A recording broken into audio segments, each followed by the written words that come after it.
guys, welcome back into Call It a Night. You have seen this show. We get the biggest names because we're super, super famous. We make so much money, and that's why we have Rob Riggle sitting next to us right now, actor, comedian, U.S. Marine, and also Cheifs super fan. And this is like your Super Bowl. This is like your Christmas right now. And for you, when you were just a little baby, Rob Riggle, when was like the first moment you realized I am a Cheifs super fan? The first game I ever went to. 1975, little guy.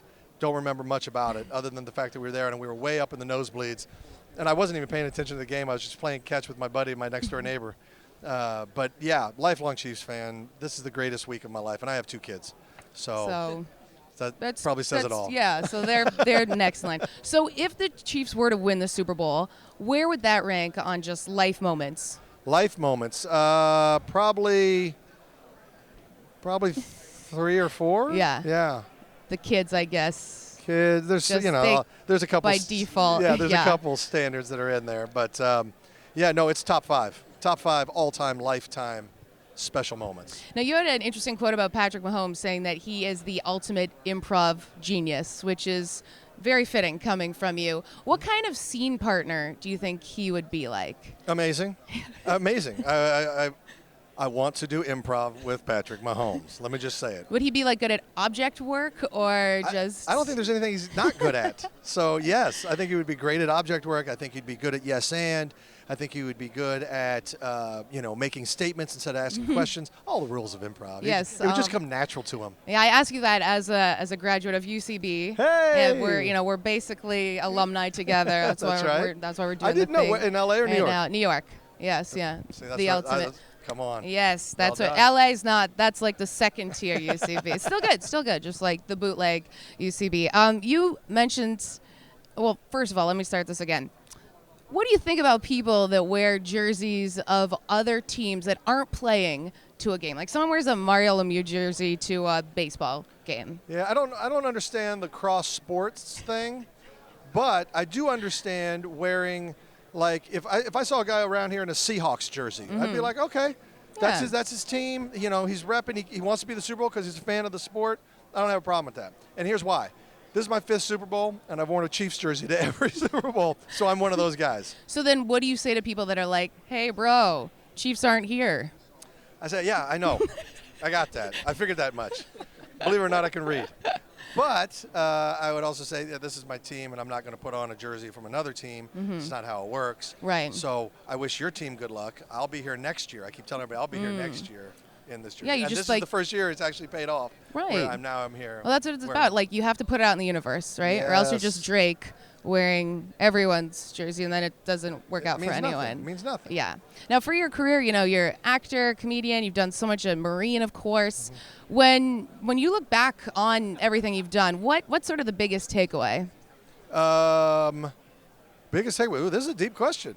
It's hard-hitting questions here on Call It a Night. We're drilling down. Okay. The biggest takeaway in anything I've ever done, whether it's the Marines, whether it's acting, comedy, personal relationships, whatever, know yourself. Know yourself, because that's where it all starts. You have to know yourself and be honest with yourself. Know where your weaknesses are, know where your strengths are. Really answer those questions and then seek self-improvement, and life kind of takes care of yourself from there.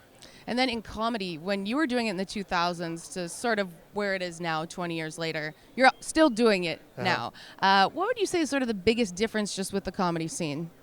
Oh, I felt a lot freer back in the old days. And now it's not so much that way. There's a lot of people have, there's a lot of critics out there. And a lot of people have different opinions on what's funny and what's not.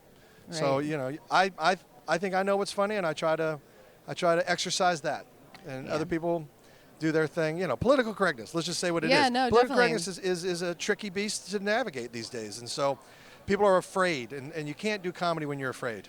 Especially just like when you enter into the world of comedy, it's sort of like suspending disbelief of like what you should and shouldn't do. And you know as well, because you've done improv. An improv scene can go anywhere. Oh yeah. And so it's not because anybody's evil. It's just because sometimes it goes there. Yeah, because you're yes-anding one thing, and then you realize... And someone initiates something, and you're like, well, crap, it's not necessarily what I want to do, but I'm going to make the best of it, you know, and so you try to do the best you can, but it's one of those things. But I still, it's comedy's not in trouble, or it's not, not dying. That's a weak excuse. There's always a lot of funny to be done out there and had. So comedy's in a good place. It'll be fine. Yeah, just sort of like navigating it. Yeah. Speaking of stepping out and initiating a scene, it sucks when you see the person coming out as like not good, and you're like, oh crap. I take it as a challenge. Okay, yeah, okay. Take it as a challenge. Take Positive it as spin. We're gonna make this work. I'm gonna see what I can do this time. Okay. And believe me, it's either that or you shoot him at the top of the scene, and you don't have to be in that scene Very anymore. true, very true.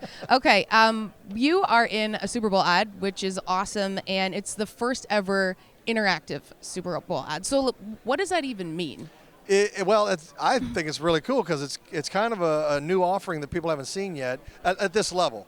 So it's cool. If you go to whenwecometogether.com, right, and you can do it right now. If you go to their whenwecometogether.com, you can pick. It's choose your own adventure. So we filmed all these beginnings, all these middles, and all these endings. And as the commercial unrolled, you can sit there and go, oh, I want to see this. And then it takes you down that path. Oh, my gosh. Or I want to see this, and it takes you down that path. And so I think there's like close to 60 combinations you can do of this thing. And it's really cool. And there's a great people in it. I'm the bounty man, the quicker picker-upper guy. So that's my portion. And I like what I do. Yeah, it's that's some funny, your guy. weird stuff going on. But there's Sofia Vergara's in it, and Busy Phillips, and Troy Polamalu. There's great, fun people in it. Isaiah, of course. He's awesome. Old Spice guy. Old Spice guy, and he kills it. So it's just a really fun ad. And what they're going to do is, so as people go in and to the website and vote and choose their adventure, all that info is going to be collected all the way through the third quarter of the game. Oh, no way. And then in the fourth quarter, whatever America decided they liked the most, that's what's going to air in the Super Bowl. That is cool. So America's actually really deciding neat. what we're going to see in the Super Bowl. Yeah. Yes. So then they get a producer's credit in the Super Bowl ad. That's actually very interesting. Yeah, yes, right? That is. No, but that's neat. That's super cool. The Super Bowl ads are always something that you want to see, but being able to be a part of one is the first time ever. Okay, thank you so much, Rob, for being here with us today. P&G brand ambassador, actor, comedian, U.S. Marine, whenwecometogether.com. And we will be back on Call It a Night, so don't go anywhere.